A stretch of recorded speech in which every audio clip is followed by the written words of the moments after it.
No, and we've definitely got some really quality authors. When you're starting to see it already with the Pathfinder's Journal, we've really sort of got a lot of big names now playing in the boat. You know, when we first started out, it was, well, I'll write one, and Jason will write one, and Jacobs will write one, and maybe some of our freelancers. And then we've really been sort of astonished, as continually happens to us, whether it's with the RPG or Planet Stories or whatever, where we sort of think we can get people of a certain notoriety, and then suddenly all these huge people want to play in our sandbox as well. And it's really an honor, but so we're starting to see, the Elaine Cunninghams and the Jeff Grubbs and the Dave Grosses, and even people potentially higher up the food chain, but it's hard to get much better than New York Times bestseller. And to have them actually wanting to come work with us on Elaine's actually beating down my door to write a novel for us. And it's huge to have these people want to come be involved. But I saw there was a question?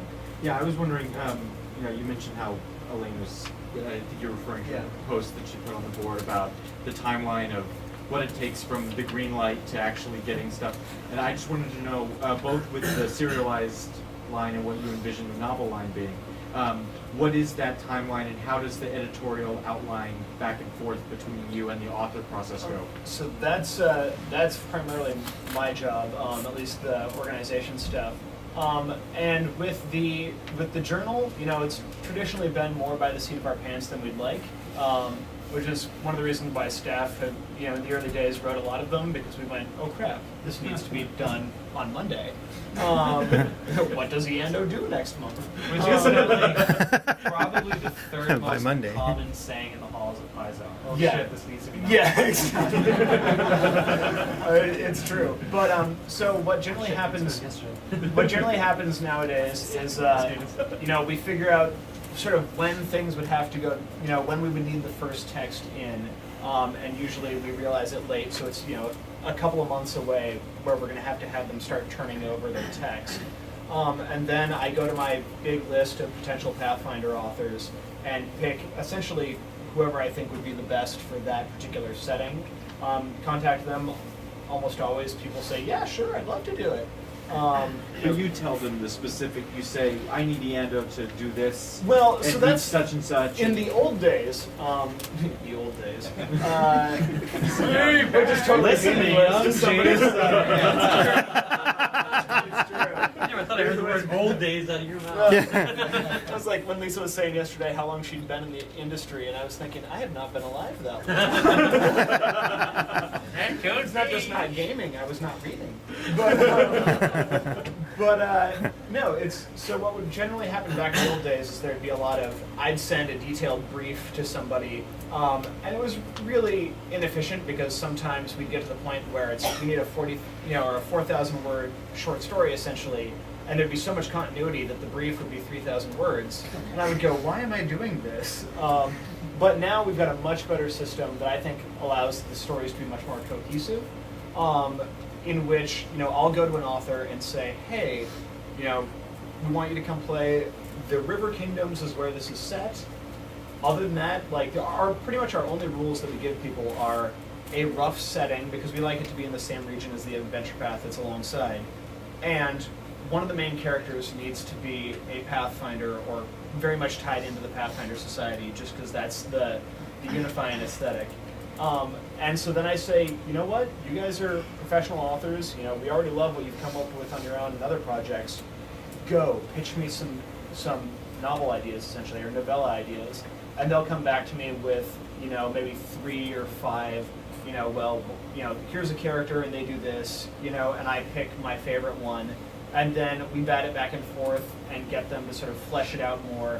And then once I approve that outline, and this is over the course of a couple weeks tops, a lot of these folks are amazing in how quickly they can turn out really quality ideas and pitches.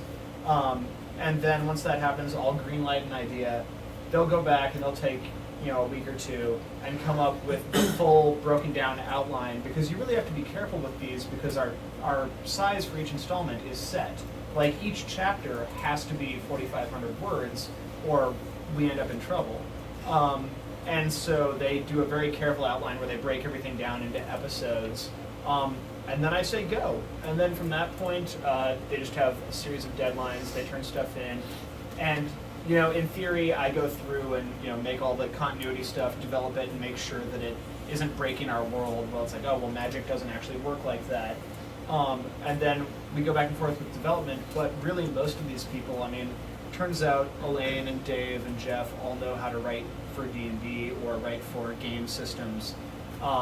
And so usually it comes in and I go, wow, that was awesome. You misspelled that word. And they go, oh, okay. And then it's good.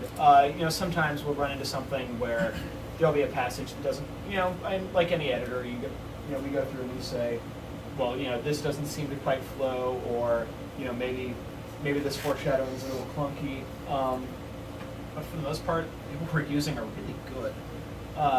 So yeah, and then it goes to press, and our job is less developing usually, and more just prodding them and going, hey, it's due on Thursday. It's okay, Thursday's tomorrow. Hey, Thursday was yesterday.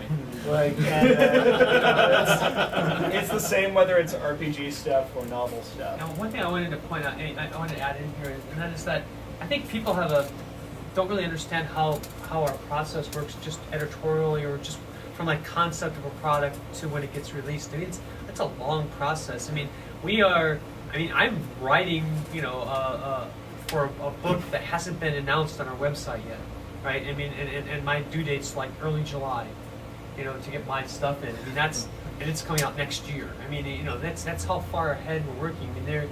They just contracted with Jeff Grubb for fiction that's going to be coming out in the first half of next year.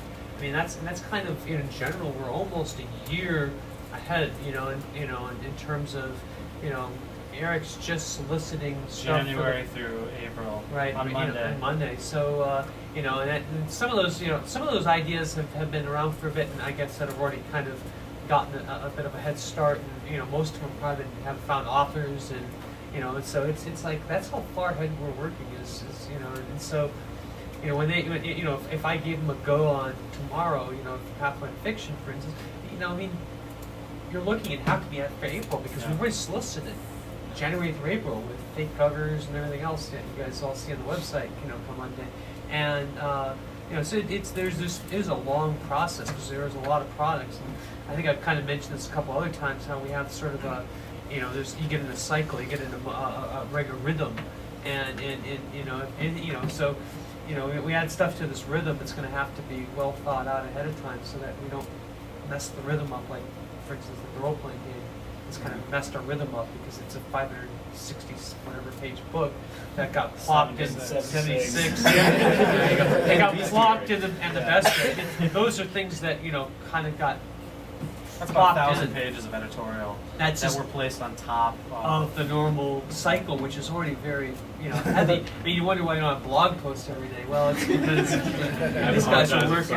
These guys are really working hard, and I got 1,000 extra pages for all the departments to work on, and so now we're talking about Pathfinder Fiction. That's a whole other, however how many pages and however often it's going to end up being, right? And so we have to really think about that, and it is a year away, at least, and that's if we start real soon. A little bit less math. A little less math, and it doesn't need to go through as much development. For instance, like our other products need to go through a developer who, is versed in a game system and the world, and knows how adventures should flow, or stuff like that. It's more like one editor, like either James or Chris or whatever, dealing with the author and trying to but there's less fiddly bits to work with.